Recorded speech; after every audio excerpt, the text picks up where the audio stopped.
माऊलीनं शिवबाला घडवलं वाढवलं, ज्ञानाचं ज्ञानामृत माऊलीनं पाजलं, म्हणून शिवाजी राजे जन्माला आले.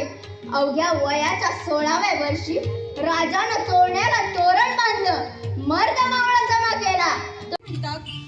असं मुंगीच्या पावलानं कुणी चालू लागलं की तिचा पती घरी आहे म्हणून हटकून ओळखावं. मनाच्या भरारीसाठी पायांची पाऊलवाट काही दौडीला लावायला नको. मनाचं माप हाती असलं की पावलांचं प्रमाण उमाप ठरतं, आणि पतीची मूर्ती हृदयात असली की पावलांच्या उचलीला गरुडाने मुंगी सारखीच. ही शाहिरी नको बाई मला. आमचं आपलं साधं सिधं काढ. आज माझे पतिराज विजापूरहून येणार. ठरला दिवस कधी चुकायचा नाही असा आहे तिकडचा स्वभाव. अगदी सगळी कामं कशी वेळच्या वेळी व्हायची. सरदेसाईंना यामुळेच नाही एवढा विश्वास. अगं केवढ्या मोठ्या कामगिरीवर जाणं झालं आहे, तुला कसं कळायचं ते? शिपाई गड्याची कारभारी तू, पाडव्या दसऱ्याला गाठी भेटींची तुमची सवय. मी दरबारी उत्सव त्यांची राणी.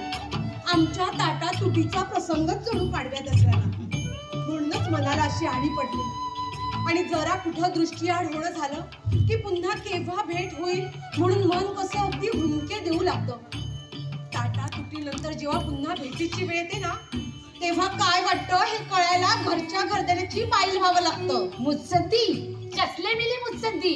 घरचे घर कोंबडे बाजारच्या तुरीसाठी आपसात झगडत असतात झालं.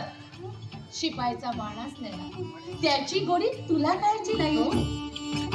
चंदनाच्या उठीसाठी हाजी व्हायला नको काही. नाव ही मराठा, जात मराठा, धंदा मराठेशाहीचा, गाव महाराष्ट्र. महाराष्ट्राचा कोणता परगणा? महाराष्ट्राचा प्रत्येक परगणा. सीधा सुद्धा जबाब दे, नाही तर सांसाने तुझ्या अंगाचे लचके तोडले जातील. बोल, बिगर परवाना या वाड्यात कसा घुसलास? असा या शिपायांनी मला पकडलं आणि घुसके बांधून इथं आणलं.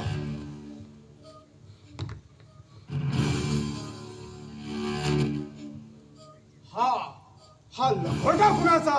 ते मला सांगता येत नाही. नाही खावी, हा झूट बात करतोय. लोकोटा याच्यात पाशी होता, आम्हाला तो झट्टीत सापडला. याने खूप दंगामस्ती केली, पण हो एकटा आणि आम्ही 25 सहज गिरफ्तार केला याला. जाधव, हवी तुम इस हरामजादे को पहचानते हो? काळूजी, नाही खावी. खावीन काय? पण हा शिवाजीचा मराठा आहे यात शंका नाही. क्यों बे बदमाश, तेरी बात सोडून सीधा सीधा जवाब देणार आहेस की नाही? एकदा जवाब दिला आहे, बोललं त्यापेक्षाही अक्षर सुद्धा बोलणार नाही.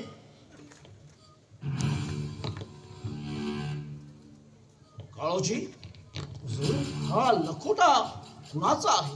काय मजकूर आहे यार?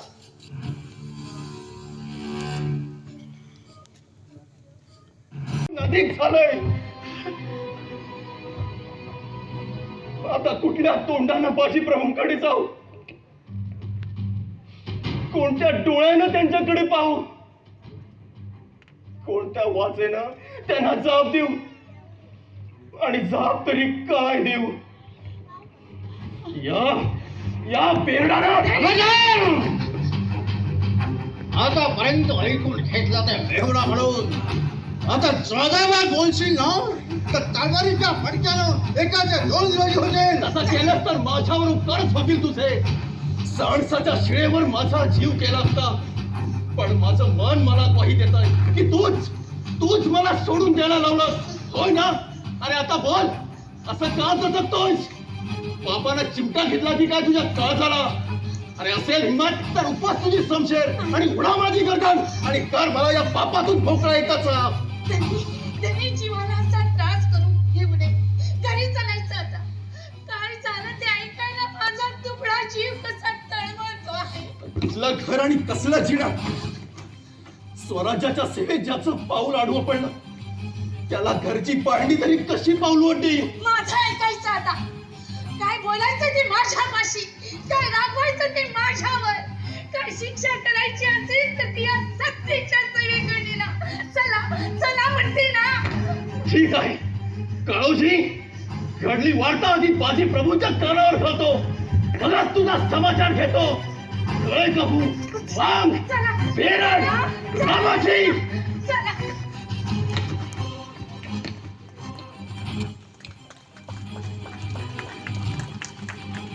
हा हा तुझा भाऊ मला काय माहिती की हा इतक्या उलट्या काळजाचा असेल म्हणून. हम्म. बरं, पण मला आता असं सांगायचं हम्म. की हा उलटायला काही कारण झालं की आपला नुसताच अफसोस करतो आहे. अगं निष्कारण कोण कशाला उलटे, म्हणजे त्याला तसंच कारण झालं आहे. आता याच पावली मी गडावर जाणार आहे. म्हणजे घरी चालायचंच नाही का आता? कामाचं महत्व तसं आहे. शिवाजीची भेट होणं आता मुश्किल आहे. तेव्हा मोहिमेचा मुख्य सेनापती बाजी प्रभू देशपांडे यांची मी भेट घेणार आहे. हा हिरोजी नाईक म्हणून बाजीचा अंमलदार आहे आणि त्यानंच त्याला विजापुरात पाठवलं असणार अशी माझी जबर शंका आहे. तसं असो वा नसो, पण तो त्याच्या हाताखालचा अंमलदार आहे एवढं आपलं आहे. तो बाजी प्रभूच्या हाताखाली आहे ना, हे मला पक्क ठाऊक आहे. मग झालं तर आता तू एक काम कर, हिरोजीच्या घरी जा, बरं. त्याचा ताळमेळ पहा. तो कुठे जातो, काय करतो याचा नीट भरोसा घे. आणि जर का तो बाजी प्रभूना भेटायला जात असेल तर खडकावर त्याला अडवून ठेव. पण ते कसं साधेल? हीच का तुमची मुत्सद्देगिरी? एवढा हिणवायला नको काही. मला सुद्धा थोडं राजकारण कळतं म्हटलं. असं